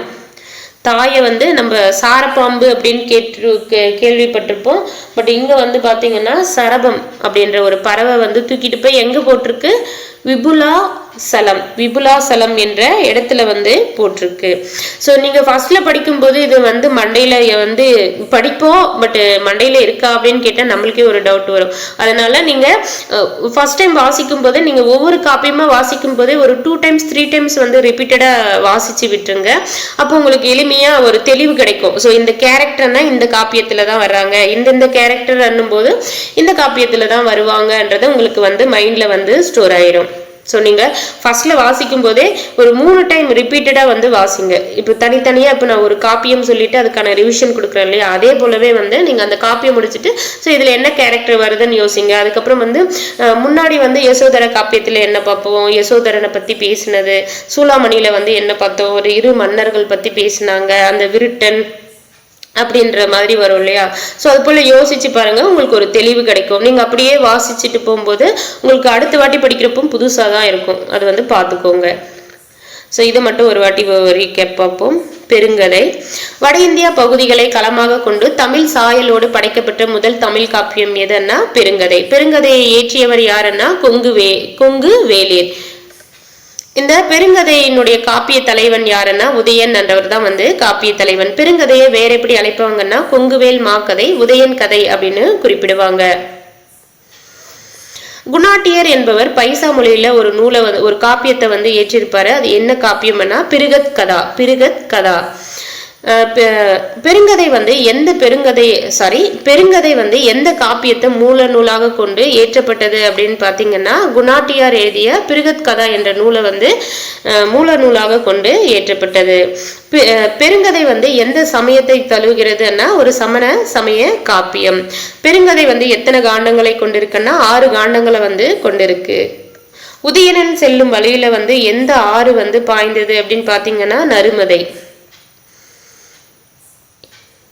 உதயனுடைய தாயை வந்து தூக்கிட்டு போன பறவை எது அரண்மனையில இருந்துன்னு பாத்தீங்கன்னா சரபம். அது தூக்கிட்டு போய் எங்க போட்டுச்சு, விபுலாச்சலம் என்ற இடத்துல வந்து போட்டுட்டு அங்கதான் வந்து உதயன் வந்து பிறந்திருப்பாரு. பெருங்கதை வந்து எந்த பாக்களால் ஏற்றப்பட்டிருக்குன்னா ஆசிரியப்பாவால் வந்து ஏற்றப்பட்டிருக்கு. இது ரொம்ப முக்கியம். இதுக்கு முன்னாடி பார்த்ததெல்லாம் விருத்த பாக்கள் பாடல்கள் அப்படின்னு பார்த்திருப்போம். இது வந்து ஆசிரியப்பான்னுட்டு இங்கதான் கொடுத்திருக்காங்க. நுணுக்கமான கலைத்திறன்கள் விளக்கப்பட்டிருப்பது போல ஆட்சி திறனுக்கு அவசியமான கருத்துக்களும் கூறப்பட்டிருப்பது எந்த நூல்லன்னா பெருங்கதையில வந்து சொல்லியிருக்காங்க. அடுத்து வந்து கம்பராமாயணம் ரொம்ப ரொம்ப முக்கியம். இப்ப நடந்த குரூப் 4 எக்ஸாம்ல வந்து ஒட்டகுத்தர் வந்து 7வது காண்டம் ஏற்றிருப்பாரு. அது என்னன்னு கேட்டிருப்பாங்க இல்லையா, அது வந்து இங்கதான் வருது. ஸோ அது வர்றப்ப நான் சொல்றேன். கம்பராமாயணம் தமிழ்ல வந்து தொடர்ச்சியாக செல்வாக்கு பெற்று விளங்கும் காப்பியங்கள்ல ஒன்று எதுன்னா கம்பராமாயணம். கம்பராமாயணத்தை யார் ஏற்றிருப்பாரு, கம்பர் வந்து ஏற்றிருப்பாரு. இவர் வந்து எந்த நூலை தழுவி கம்பராமாயணத்தை ஏற்றிருப்பாருன்னா வடமொழியில வான்மீகி அவர்கள் வந்து ராமாயணத்தை ஏற்றிருப்பாரு. அது தழுவிதான் வந்து தமிழ்ல வந்து ராமாவதாரம் அப்படின்னு பெயர் வந்து வச்சிருப்பாரு இந்த நூலை ஏற்றி. இது வந்து ஒரு வழி நூலாயினும் கம்பர் தமக்கே உரிய நடையில வந்து கருப்பொருள் சிதையாமல் ஏற்றிருக்காரு. கம்பர் வந்து வால்மீகி ஏற்றிய ராமாயணத்தை தழுவிதான் எழுதியிருக்காரு. இருந்தாலும் வந்து இவர் தமிழ்ல படைத்தப்ப எப்படி பண்ணிருக்காரு, தமக்கே உரிய நடையில கருப்பொருள் சிதையாமல் வந்து ஏற்றிருக்காரு. கம்பர் வந்து கம்பராமாயணத்துக்கு இட்ட பெயர் என்னன்னு பாத்தீங்கன்னா ராமாவதாரம். வடமொழியில வந்து ராமாயணம், கம்பர் வந்து இதுக்கு இட்ட பெயர் வந்து ராமாவதாரம். ராமனின் வரலாற்றை கூறும் நூலானதால இது வந்து ராமாயணம் ஆனது அப்படின்றத சொல்லியிருக்காங்க. கம்பருடைய காலம் என்னன்னா கிபி 12ஆம் நூற்றாண்டு. இது எல்லா டீட்டெயிலுமே புது புக்ல படிச்சிருப்போம், அதனாலதான் அடுத்தடுத்து போறேன். கம்பராமாயணம் பெருங்காப்பியத்திற்குரிய இலக்கணங்களை முழுமையாக பெற்றது. இது வந்து ஒரு பெருங்காப்பியம் சொல்றாங்க. அறம்பொருள் இன்பம் வீடு எல்லாமே வந்து இதுல வந்து இடம் பெற்றிருக்கிறதால பெருங்காப்பியத்திற்குரிய இலக்கணங்களை முழுமையாக பெற்றது என்று சொல்றாங்க. அது மட்டும் இல்லாம இதுல இருக்கக்கூடிய சொற்சுவையும் பொருட்சுவையும் கொண்டு தமிழ் பண்பாட்டோடு இயைந்து விளங்குவது என்று கொடுத்திருக்காங்க. கம்பராமாயணம் எத்தனை காண்டங்களை கொண்டு இருக்குன்னா 6 காண்டங்கள் எல்லாருமே படிச்சிருப்போம். என்னென்ன காண்டங்கள்னா பாலகாண்டம், அயோத்திய காண்டம், ஆரண்ய காண்டம், கிட்கிந்தா காண்டம், சுந்தர காண்டம், யுத்த காண்டம் அப்படின்ற 6 காண்டங்கள் வந்து கம்பராமாயணத்துல இருக்கு. படலங்கள் எத்தனை இருக்குன்னா 11:8. ஸோ படலங்கள் வந்து பார்த்துக்கோங்க, 118 படலங்கள் வந்து கம்பராமாயணத்துல வந்து இருக்கு. கம்பராமாயணத்துல எத்தனை படலங்கள் இருக்குன்னா 118. 108ன்னா நமக்கு ஆம்புலன்ஸ்ன்னு தெரியும், 118ன்னா கம்பராமாயணத்தினுடைய படலம். ஸோ 108ல் போனால் சாதாரண மக்கள், 118 என்ற ஆம்புலன்ஸில் போனால் கம்பர் போயிருக்காரு அப்படின்ற மாதிரி கூட நீங்கள் நடுவில் அந்த ஒன்று போட்டு கம்பர், இப்போ வந்து அந்த 108க்கு பதிலாக 118 என்ற ஆம்புலன்ஸ் வருதுன்னா கம்பரை ஏற்று தான் அந்த ஆம்புலன்ஸ் வரும்ன்ற மாதிரி அந்த 118 படலம்ன்றதை ஞாபகம் வச்சுக்கோங்க. இந்த காப்பியத்தின், இந்த கம்பராமாயணுடைய காப்பியத்தில் 7வது காண்டமாக விளங்கும் உத்தரகாண்டம் இதுதான் கேட்டிருந்தாங்க. இந்த உத்தரகாண்டத்தை எழுதியவர் யாருன்னா கம்பருடைய சமகாலத்தவராகிய ஒட்டக்குத்தர் வந்து எழுதியிருக்காரு. ஸோ இதுல இருந்து ஒரு கொஷின் வந்திருக்கு. கடைசியா நடந்த எக்ஸாம்ல இந்த ஒரு இயல்ல இருந்தே 4 கொஷினும் வந்திருக்கு. உத்தரகாண்டத்தை எழுதியவர் யாருன்னா கம்பருடைய சமகாலத்தவரான ஒட்டக்கூத்தர். கம்பருடைய நம்மளுக்கு வந்து தெரியும் கம்பரும் ஒட்டக்கூத்தரும் 12ஆம் நூற்றாண்டு அப்படின்ட்டு. இந்த உத்தரகாண்டத்தை எழுதியவர் யாரு அப்படின்னா ஒட்டக்கூத்தர். இந்நூலின் சிறப்பு கருதியும் திருக்குறளின் பெருமை கருதியும் இவ்விரு நூல்களை வந்து தமிழுக்கு கதி அப்படின்னு சொல்லுவாங்க. இந்த டீட்டெயில் நம்மளுக்கு தெரியும். கதி என்னென்ன நூல், கம்பராமாயணம், திருக்குறள் அப்படின்ட்டு. இதை வந்து இப்படி சொன்னவர் யாரு அப்படின்னா திருமணம் செல்வ கேச வாரியர். ஸோ இதை வந்து நம்ம எங்கேயுமே படிச்சிருக்க மாட்டோம், இது ரொம்ப முக்கியம். கேசவராயர் வந்து சொல்லியிருக்காரு. கேசவராயர் வந்து சொல்லியிருக்காரு. திருமண செல்வ கேசவராயர் வந்து சொல்லியிருக்காரு. கேசவராயர் வந்து தமிழுக்கு கதி எண்ணிட்டு சொல்லியிருக்காரு. தமிழுக்கு கதின்னு சொன்னவர் யாருன்னா கேசவராயர். கதி கேசு, கதி கேசு என்ன கேசோ இப்படி சொல்லியிருக்காரு, வந்திருக்கு வராயர் அப்படின்ற மாதிரி. கேசு கதி அப்படின்ற மாதிரி கேசவரையார்ன்றதை ஞாபகம் வச்சுக்கோங்க, ரொம்ப முக்கியங்க. இது எங்கேயுமே இல்லை புது புக்கில். ஸோ இங்கே தான் சிறப்பு தமிழில் தான் வந்து தமிழுக்கு கதி எண்ணிட்டு கம்பராமாயணத்தை திருக்குறளை சொன்னது யாருன்றதை கொடுத்துருக்காங்க. திருமணம் செல்வ கேசவரையார் வந்து சொல்லியிருக்காரு. காப்பிய சுருக்கம் வந்து கொடுத்திருக்காங்க. அயோத்தி நகரத்து அரசரான தசரதனுக்கு வந்து 4 பிள்ளைகள் வந்து இருப்பாங்க. அவங்க யார் யாருன்னா ராமன், பரதன், லக்குவன், சத்ருகன். இந்த 4 பிள்ளைகளும் இருப்பாங்க. ராமன் வந்து வில்ல வளைத்து சீதையை வந்து திருமணம் வந்து பண்ணியிருப்பாங்க. அது வந்து எதுல சொல்லியிருக்காங்கன்னா பாலகாண்டத்துல வந்து சொல்லியிருக்காங்க. இது எப்படி ஞாபகம் வச்சுக்கிறீங்கன்னா, ஒரு பாலகனா இருந்து ஒரு மேனா மாறுவாங்க எப்போ, கல்யாணம் ஆகிறப்ப தான். அப்போ வந்து திருமணம் மனம் முடிக்கிறது ஒரு பாலகனா இருக்கிறப்போ பாலகாண்டம் அப்படின்ற மாதிரி. பாலகனா ரொம்ப குட்டி குழந்தை அப்படின்னு நீங்க இமேஜின் பண்ணிக்காதீங்க. கல்யாணத்துக்கு முன்னாடி ஒரு மெச்சூரிட்டி இல்லாம தானே பசங்க இருப்பாங்க, கல்யாணம் ஆன பிறகு ஒரு மெச்சூரிட்டி வரும். ஸோ அந்த கல்யாணம் ஆகிறப்போ ஒரு பையன் மாதிரி ஒரு மெச்சூரிட்டி இல்லாத ஒரு பையன், அப்போ பாலகாண்டத்துல வந்து சொல்றாங்கன்ற மாதிரி ஞாபகம் வச்சுக்கோங்க. கைகேயி கேட்ட 2 வரங்களால் ராமன் வந்து என்ன பண்ணுவாங்க, அதாவது காட்டு வனவாசம் வந்து போவாரு. அதை வந்து எதுல சொல்லியிருக்காங்கன்னா அயோத்திய காண்டத்துல வந்து சொல்லியிருக்காங்க.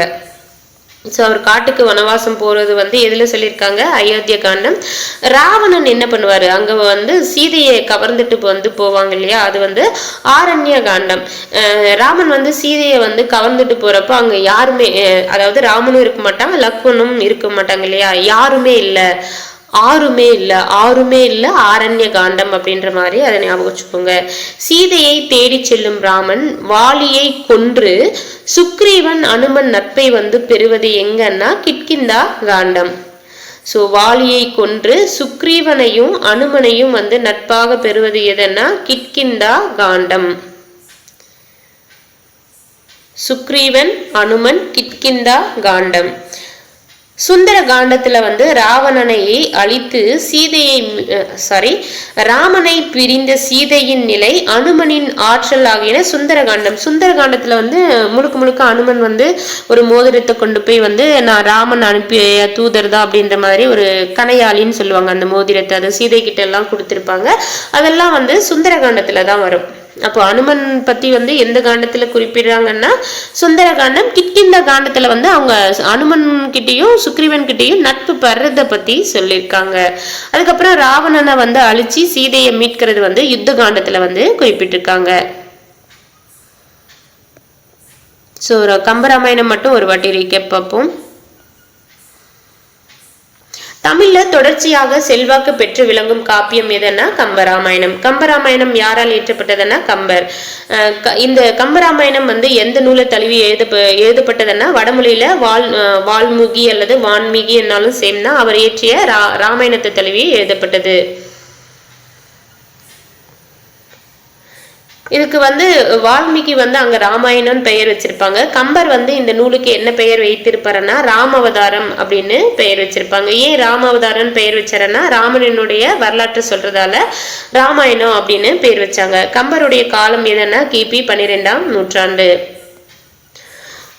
கம்பராமாயணம் வந்து பாத்தீங்கன்னா பெருங்காப்பியத்திற்குரிய இலக்கணங்களை முழுமையாக வந்து பெற்றிருக்கு. கம்பராமாயணத்துல வந்து 6 காண்டங்கள் இருக்கு. பாலகாண்டம், அயோத்திய காண்டம், ஆரண்ய காண்டம், கிட்கிந்த காண்டம், சுந்தர காண்டம், யுத்த காண்டம். கம்பராமாயணத்துல எத்தனை படலங்கள் இருக்குன்னா 118 படலங்கள் வந்து இருக்கு.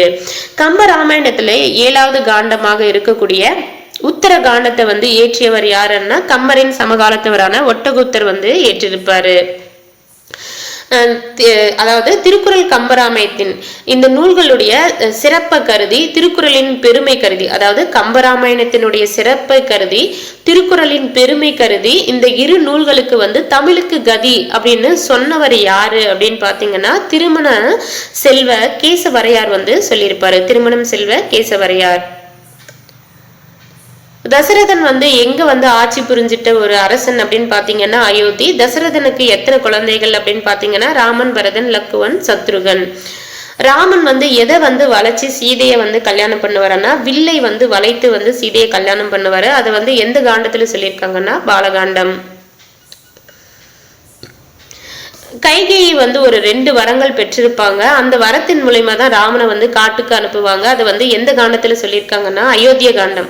சோ அவர் வந்து அயோத்தியை விட்டு போறாரு இல்லையா, அப்போ அயோத்திய காண்டத்துல வந்து அதை வந்து சொல்லியிருக்காங்கன்றத ஞாபகம் வச்சுக்கோங்க. ராவணன் வந்து சீதையை வந்து கவர்ந்து செல்றது எந்த காண்டத்துல சொல்லியிருக்காங்கன்னா ஆரண்ய காண்டம் வந்து சொல்லியிருக்காங்க.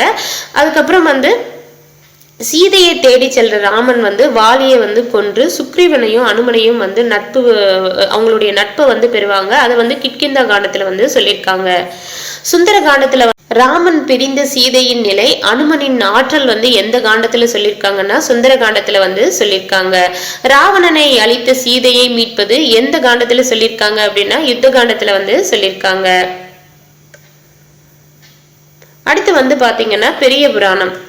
பெரிய புராணம் வந்து யார் ஏற்றிருப்பாங்கன்னா சேக்கிலார் வந்து ஏற்றிருப்பாரு. சேக்கிலாருடைய இயற்பெயர் வந்து பாத்தீங்கன்னா அருள்மொழி தேவர் என்றுதான் அவருடைய இயற்பெயர்.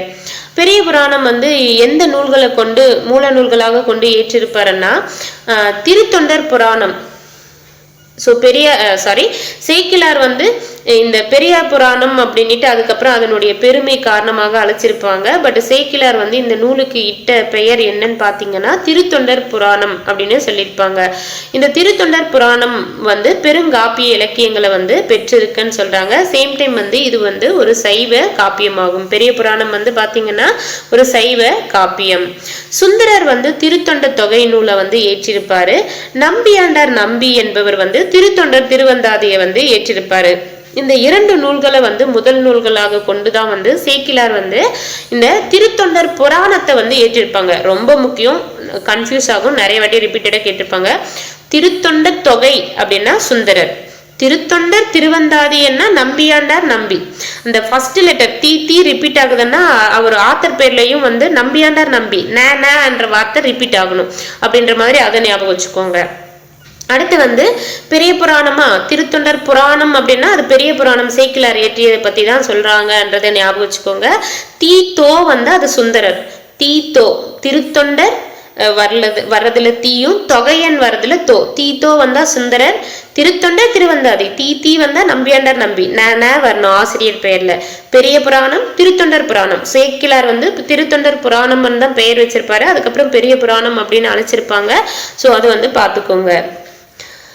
சேக்கிலார் வந்து இந்த நூல்ல எதை பத்தி சொல்லியிருப்பாருன்னா 63 அடியார் பெருமக்களை வந்து மையமாக கொண்டுதான் வந்து இந்த திருத்தொண்டர் புராணத்தை வந்து ஏற்றிருப்பாரு. பெரும் பிரிவாக வந்து 2 காண்டங்கள் ஸோ திருத்தொண்டர் புராணம் அல்லது பெரிய புராணம் வந்து எத்தனை காண்டங்களை கொண்டு இருக்குன்னா 2 காண்டங்களை வந்து கொண்டு இருக்கு. உட்பிரிவாக வந்து எத்தனை இருக்கு அப்படின்னா 13 சருக்கங்கள் வந்து இருக்கு. 63 அடியார்கள் பத்தி சொல்லியிருப்பாங்க, சருக்கங்கள் 13, அடியார்கள் வந்து 63, சருக்கங்கள் 13, காண்டங்கள் வந்து 2. ஸோ 2 நூலை கொண்டு தானே படிச்சிருக்காங்க, அப்போ காண்டங்களும் 2ன்றதை ஞாபகம் வச்சுக்கோங்க. சைவ திருமுறைகள்ல 12ஆம் திருமுறையாக வந்து இந்த பெரிய புராணத்தை வந்து வைத்திருப்பாங்க. சைவ திருமுறைகள் எத்தனைன்னா 12. அந்த 12ல எத்தனாவது திருமுறையாக இதை வைத்திருக்காங்கன்னா 12ஆம் திருமுறையாக வைத்திருக்காங்க. இந்த திருத்தொண்டர் புராணத்தை இயற்றியவர் யாருன்னா சேக்கிழார். அவருடைய இயற்பெயர் வந்து அருண்மொழி தேவர். இந்த நூலை வந்து தேசிய இலக்கியம் என்று சான்றோர்கள் பாராட்டுவர். ரொம்ப முக்கியம். தேசிய காப்பியம் அப்படின்னா கீழே நோட் பண்ணியிருக்கேன் பாருங்க. தேசிய காப்பியம்னா சிலப்பதிகாரம். தேசிய இலக்கியம் அப்படின்னு சொன்னாங்கன்னா அது வந்து பெரிய புராணம். தேசிய இலக்கியம் சொன்னா பெரிய புராணம், தேசிய காப்பியம்னு சொன்னா சிலப்பதிகாரம். இந்த காப்பிய சுருக்கம் கொடுத்திருக்காங்க. சுந்தரரை வந்து காப்பிய தலைவராக கொண்டு வந்து இந்த நூல் வந்து அமைகிறது. ஸோ கம்பராமாயணம் வந்து யாரை வந்து காப்பிய தலைவராக கொண்டு அமைந்திருக்குன்னா சுந்தரர். சேக்கிழார் வந்து பாத்தீங்கன்னா இந்த நூலுக்கு வந்து திருத்தொண்டர் மாக்கதை என பெயரிட்டார் அப்படின்னு சொல்லியிருக்காங்க. சேக்கிழார் வந்து பாத்தீங்கன்னா திருத்தொண்டர் மாக்கதை, ஏன்னா திருத்தொண்டர்கள் 63 தொண்டர்களை பத்தி சொல்லியிருப்பாரு இல்லையா, மாக்கதை பெரிய கதை என்றதால திருத்தொண்டர் மாக்கதை என பெயரிட்டார். செயற்கரிய செயல் புரிந்த அடியார்களின் சிறப்பினை உரைப்பதால் இதனை வந்து சான்றோர்கள் வந்து பெரியர் புராணம் அப்படின்னு சொல்லியிருக்காங்க. அந்த பெரியவங்க இல்லையா, அந்த 63 அடியார்கள் வந்து பெரியவங்க, பெரியர் புராணம்னு சொல்லியிருக்காங்க. அது காலப்போக்கில் வந்து பெரிய புராணம் அப்படின்னு மாறிட்டுன்றதை குறிப்பிட்டிருக்காங்க. ஸோ இது வரைக்கும் ஒரு வாட்டி ரீகேப் மட்டும் பார்ப்போம். பெரிய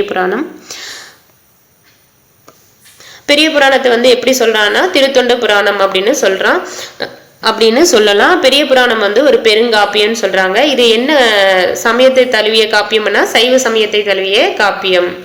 திருத்தொண்ட தொகை என்ற நூலை இயற்றியவர் யாருன்னா சுந்தரர். திருத்தொண்டர் திருவந்தாதி வந்து நம்பியாண்டார் நம்பி. இந்த முதல் 2 நூல்களை கொண்டுதான் வந்து சேக்கிழார் வந்து பெரிய புராணத்தை வந்து படைத்திருப்பாரு. பெரிய புராணம் வந்து யாரை பத்தி சொல்லுதுன்னா 63 அடியார்களை பத்தி குறிப்பிடுது. எத்தனை பிரிவுகள் வந்து எத்தனை காண்டங்கள் இருக்கு அப்படின்னு பாத்தீங்கன்னா 2 காண்டங்களை வந்து பெரிய புராணம் பெற்றிருக்கு. சருக்கங்கள் எத்தனை இருக்குன்னா 13 சருக்கங்கள் வந்து இருக்கு. சைவ திருமுறைகளான 12ல எத்தனாவது திருமுறையாக பெரிய புராணம் வந்து வைத்திருக்காங்கன்னா 12வது புராணமாக வைக்கப்பட்டிருக்கு. பெரிய புராணத்தின் ஆசிரியர் வந்து சேக்கிழார். அவருடைய இயற்பெயர் வந்து அருண்மொழி தேவர். தேசிய இலக்கியம் பண்ணிட்டு சான்றோர்கள் வந்து எந்த நூலை சொல்றாங்கன்னா பெரிய புராணத்தை வந்து சொல்றாங்க. அதே தேசிய காப்பியம் சொல்றது எதுன்னா சிலப்பதிகாரம். பெரிய புராணம் வந்து யாரை காப்பிய தலைவராக கொண்டு ஏற்றப்பட்டதுன்னா சுந்தரரை வந்து காப்பிய தலைவராக கொண்டு ஏற்றப்பட்டது. சேக்கிழார் வந்து இதுக்கு பெரிய புராணத்துக்கு வந்து என்ன பெயர் வச்சாருன்னா திருத்தொண்டர் மாக்கதை அப்படின்னு பெயரிட்டார். சான்றோர்கள் வந்து இந்த பெரிய புராணத்தை எப்படி அழைச்சிருக்காங்கன்னா பெரியர் புராணம் அப்படின்னு அழைச்சாங்க. அது கால வெள்ளத்துலதான் வந்து பெரிய புராணம் அப்படின்னு வழங்கப்பட்டிருக்கு. அடுத்து 20ஆம் நூற்றாண்டு காப்பியங்கள் ரொம்ப முக்கியங்க. அதாவது பழங்காலத்துல இருந்த காப்பிய மரபுகளை பின்பற்றி 20ஆம் நூற்றாண்டு காப்பியங்களை படைத்திருக்காங்க. சேம் டைம் வந்து புது கவிதை போன்ற புதிய மரபை பின்பற்றி, புது கவிதையெல்லாம் என்ன பண்ணுவாங்க, அந்த பழங்கால இலக்கண மரபை பின்பற்றாம வந்து வந்ததுதான் வந்து புது கவிதை. இந்த புது கவிதை போன்ற புதிய மரபையும் பின்பற்றி காப்பியங்கள் வந்து 20ஆம் நூற்றாண்டுல படைக்கப்பட்டிருக்குன்னு சொல்லியிருக்காங்க. ஸோ பழங்காப்பிய மரபை பின்பற்றிய காப்பியங்கள் எதுன்றதை கொடுத்திருக்காங்க. பாரதியாரின் பாஞ்சாலி சபதம், குயில் பாட்டு ரொம்ப முக்கியம். பக்கத்துலவே வந்து கண்ணன் பாட்டு அப்படின்றதையும் நோட் பண்ணிக்கோங்க. பாரதியின் முப்பெருங்காப்பியங்கள் எதன்னா பாஞ்சாலி சபதம், குயில் பாட்டு, கண்ணன் பாட்டு ரொம்ப முக்கியம். இது 3 நூல்களும் வந்து காப்பியங்கள், பாரதியின் காப்பியங்கள். அடுத்து வந்து பாரதிதாசன். நம்ம பாண்டியன் பரிசு புரட்சி கவி பாரதிதாசன் படிச்சிருப்போம். பட் புரட்சி கவி அன்னிட்டு ஒரு காப்பியத்தையே வந்து பாரதிதாசன் அவர்கள் ஏற்றிருப்பாங்க. இந்த புத்தகத்துல புதுசா கொடுத்திருக்கிறது வீரத்தாய். வீரத்தாய் என்றது புது புக்ல எங்கேயுமே படிக்க மாட்டோம். ஸோ வீரத்தாய் என்றது அழுத்தம் கொடுத்து பார்த்துக்கோங்க. வீரத்தாய் என்ற காப்பியத்தை இயற்றியவர் யாருன்னா பாரதிதாசன். ஸோ பாரதிதாசன் அவர்கள் வந்து பாண்டியன் பரிசு, புரட்சி கவி, வீரத்தாய் என்ற காப்பியங்களை வந்து ஏற்றிருக்காரு. கவிமணி தேசிய விநாயகம் அவர்கள் இயற்றியது தான் வந்து மருமக்கள் வழி மான்மியம் என்றது தெரியும். அது வந்து ஒரு காப்பியம். மருமக்கள் வந்தாவே வந்து அதுக்கப்புறம் தானே அந்த வீட்டில் பெருங்கதையே ஸ்டார்ட் ஆகும். அப்போ வந்து அது வந்து ஒரு காப்பியம் அப்படின்ற மாதிரி அதை ஞாபகம் வச்சுக்கோங்க. ஸோ இப்படி ஞாபகம் வச்சுக்கலாம். நீங்க மருமகள் வந்தாதான் வந்து காப்பி போட்டு கொடுப்பா, மருமகள் வந்தாதான் என்ன பண்ணுவா, காப்பி போட்டு ரெகுலரா கொடுப்பா. அப்போ காப்பியம், மருமக்கள் வழி மான்மியம் என்றது காப்பியம், ஒரு காப்பி போட்டு தருவா. அப்போ வந்து இது ஒரு காப்பிய நூல்ன்றதை ஞாபகம் வச்சுக்கோங்க. அடுத்து வந்து பாத்தீங்கன்னா கண்ணதாசன் தான் வந்து அட்டனத்து, ஆதிமந்தி, இயேசு காவியம், மாங்கனி போன்ற நூல்களை வந்து ஏற்றினாங்கன்றதை நம்ம ஆல்ரெடி படிச்சிருப்போம். பட் வந்து இது வந்து காப்பியங்கள். கண்ணதாசனுடைய காப்பிய நூல்கள் எதுன்னு பாத்தீங்கன்னா அட்டனத்தி, ஆதிமந்தி, இயேசு காவியம், மாங்கனி. இது வந்து பழைய தமிழ் புக்ல வந்து கொடுத்திருப்பாங்க. ரொம்ப முக்கியம். எல்லாமே இந்த 20ஆம் நூற்றாண்டு காப்பியங்கள் எல்லாமே ரொம்ப முக்கியம். தெளிவா வந்து பாத்துக்கோங்க. அடுத்து வந்து பாத்தீங்கன்னா முடியரசன் இந்த பூங்கொடி வீரகாவியம் என்றது வந்து முடியரசன் என்றதை வந்து பார்த்திருப்போம். பட் பூங்கொடி வீரகாவியம் என்றது காப்பிய நூல்கள். பூங்குடி வீரகாவியம் என்றது முடியரசன் அவர்களுடைய காப்பிய நூல்கள். ஸோ பூங்கொடி போன்ற ஒரு பொண்ணு. ஸோ நம்ம ஆல்ரெடி தெரியும் முடியரசனினுடைய நூல்கள் தான் வந்து பூங்கொடி வீரகாவியம். ஸோ அவங்க வீரமான பொண்ணா இருந்தாலும் காப்பி போடுவா, பூ போன்ற மென்மையான பொண்ணா இருந்தாலும் காப்பி போட்டு தருவா, காப்பியம் அப்படின்றத ஞாபகம் வச்சுக்கோங்க. கவியோக சுத்தானந்த பாரதியின் பாரத சக்தி மகா காவியம் ரொம்ப முக்கியம். ஸோ இது வந்து புது புக்ல எங்கேயும் கொடுத்திருக்க மாட்டாங்க. கவியோக சுத்தானந்த பாரதியினுடைய பாரத சக்தி என்பது வந்து பாரத சக்தி மகா காவியம் என்றது ஒரு காப்பியம். கவியோக சுத்தானந்த பாரதி. நம்மளுக்கு யோகி பாபு, கவி யோகின்னா யோகி பாபு வந்து ரொம்ப தெய்வ பக்தி இருக்கிறவரு. எந்த தெய்வம்னா பராசக்தி மேல பக்தியா இருப்பாரு அப்படின்ற மாதிரி. பராசக்தி மகா காவியம்னா யோகி பாபுன்னா கவியோகி சுத்தானந்த பாரதி என்ற மாதிரி ஞாபகம் வச்சுக்கோங்க. சாலை இளந்திரையனின் சிலம்பின் சிறுகதை ரொம்ப முக்கியம். இங்க புது புக்ல தான் இங்கதான் இருக்கு இந்த டீட்டெயில். புது புக்ல இந்த டீட்டெயில் இல்ல. சாலை இளந்திரையன் அவருடைய காப்பியம் எதுன்னா சிலம்பின் சிறுகதை. உடனே சிலம்பன் வந்ததுமே சிலப்பதிகாரம், இளங்கோவடிகளுடைய காப்பியம் அப்படின்னு நினைச்சிடாதீங்க. சாலை இளந்திரையனின் சிலம்பின் சிறு நகை என்றது அவருடைய காப்பியம். புலவர் குழந்தையினுடைய ராவண காவியம் வந்து காப்பியம். இது வந்து புது புக்ல இருக்கு. போன்ற காப்பியங்கள் எல்லாமே வந்து பாத்தீங்கன்னா பழங்காப்பிய மரபை பின்பற்றி படைத்த நூல்கள் என்றதை கொடுத்திருக்காங்க. அடுத்து வந்து பாத்தீங்கன்னா யாப்பு வடிவத்தை உடைத்து வளர்த்தெடுக்கப்பட்ட புது கவிதைகளிலும் காப்பியங்கள் வந்து தற்காலத்துல படைச்சிருக்காங்க. புது கவிதைகளையே என்ன பண்ணிருக்காங்க, காப்பியங்களை வந்து படைச்சிருக்காங்கன்னு கொடுத்திருக்காங்க. அப்படி படைக்கப்பட்டது என்னன்னு பாத்தீங்கன்னா பாரதியினுடைய வாழ்க்கை வரலாற்றை வந்து புது கவிதை வடிவில் கவிராஜன் கதை. இப்போ ஏன் அப்படி சொல்றாங்கன்னா பாரதி வந்து ராஜா மாதிரி தானே கவிஞர்களுக்கெல்லாம். அப்போ கவிராஜன் கதை என்ற பெயர்ல காப்பியமாக படைத்தவர் யாருன்னா வைரமுத்து அவர்கள் வந்து படைத்திருக்காங்க. சோ கவிராஜன் கதை என்றது யாரை பத்தினா பாரதியினுடைய வாழ்க்கை வரலாற்றை பத்தி. அது யார் படைத்தாங்கன்னா வைரமுத்து அவர்கள் வந்து புது கவிதை வடிவில வந்து காப்பியமாக படைத்திருக்காரு. கவிஞர் வாலி வந்து பாத்தீங்கன்னா ராமாயணம், மகாபாரதம் இந்த இரண்டு நூல்களை வந்து எப்படி காப்பியங்களாக படைச்சிருக்காங்கன்னா ராமாயணத்தை வந்து அவதார புருஷன் என்ற பெயர்லையும் மகாபாரதத்தை வந்து பாண்டவர் பூமி என்ற பெயர்லையும் வந்து புது கவிதை வடிவில காப்பியங்களாக யார் ஆக்கியிருக்காங்க, கவிஞர் வாலி அவர்கள் வந்து ஆக்கியிருக்காங்க. வாலி அவர்கள் ரெண்டுமே ராமாயணம் மகாபாரதம் எல்லாருமே கேள்விப்பட்டிருப்போம் இல்லையா, அந்த இரண்டையுமே வந்து காப்பியங்களாக மாற்றியவர் யாரு புது கவிதை வடிவில அப்படின்னு பாத்தீங்கன்னா வாலி அவர்கள். ராமாயணத்தை என்ன பேர்ல மாத்திருக்காரு, அவதார புருஷன். மகாபாரதத்தை வந்து பாண்டவர் பூமி என்ற பெயர்ல புது கவிதை வடிவில வந்து காப்பியங்களாக மாற்றிருக்காங்க. நூல்வெளி மட்டும் ஒரு வாட்டி இந்த பாக்ஸ் மட்டும் ஒரு வாட்டி பார்ப்போம். பாஞ்சாலி சபதம், குயில் பாட்டுன்றது யாருடைய காப்பியங்கள்னா பாரதியார். பாண்டியன் பரிசு, புரட்சி கவி, வீரத்தாய் என்ற காப்பியங்கள் யாருடையதுன்னா பாரதிதாசன். மருமக்கள் வழி மான்மியம் என்றது யாருடைய காப்பிய நூல்னா கவிமணி தேசிக விநாயகம். அட்டனத்தி, ஆதிமந்தி, இயேசு காவியம், மாங்கனி போன்றவை யாருடைய காப்பியங்கள்னா கண்ணதாசன். பூங்கொடி வீர காவியம் வந்து யாருடைய காப்பியங்கள்னா முடியரசனுடைய காப்பியங்கள். கவியோக சுத்தானந்த பாரதி இயற்றிய காப்பியம் எதுன்னா பராசக்தி மகா காவியம் என்ற காப்பியத்தை வந்து ஏற்றிருக்காரு. சிலம்பின் சிறுகதை என்ற காப்பியம் வந்து சாலை இளந்திரையன் அவர்களுடைய காப்பியம். ராவண காவியம் என்ற காப்பியத்தை இயற்றியவர் யாருன்னா புலவர் குழந்தை. கவிராஜன் கதை என்ற காப்பியத்தை இயற்றியவர் யாருன்னா வைரமுத்து. இது யாரை பத்தி சொல்லுதுன்னா பாரதியாரினுடைய வாழ்க்கை வரலாற்றை பத்தி சொல்லக்கூடியதுதான் வந்து கவிராஜன் கதை என்ற காப்பியம். கவிஞர் வாலி அவர்கள் வந்து ராமாயணத்தை தழுவி வந்து காப்பியத்தை வந்து புது கவிதை வடிவில் வந்து படைச்சிருப்பாரு. அது பேர் என்னன்னு பாத்தீங்கன்னா அவதார புருஷன். மகாபாரதத்தை பாண்டவர் பூமி என்ற பெயர்ல புது கவிதை வடிவில் வந்து காப்பியமாக்கியவர் யாரு அப்படின்னு பாத்தீங்கன்னா கவிஞர் வாலி அவர்கள். ஸோ இதோட வந்து இந்த காப்பியங்கள் அன்றது முடியுது. அடுத்து வந்து சமய இலக்கியங்கள் வந்து கொடுத்துருக்காங்க. இது தனி வீடியோவை வந்து பார்ப்போம். தேங்க்யூ.